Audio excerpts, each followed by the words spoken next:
4 divided by 2 gives us 2. And again here we have 4 divided by 2. So 2 divided by 2 equals 1.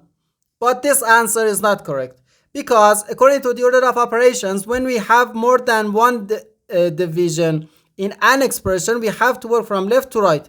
So first we have to do this division, then this division, and finally this division. If we do this division before this division, it is wrong.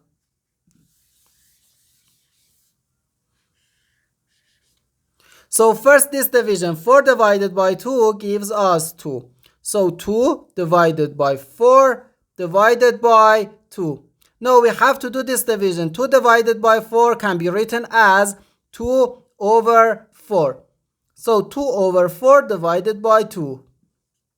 Now, according to the KCF rule, K stands for keep, C stands for change, and F stands for flip. We can write keep the first fraction,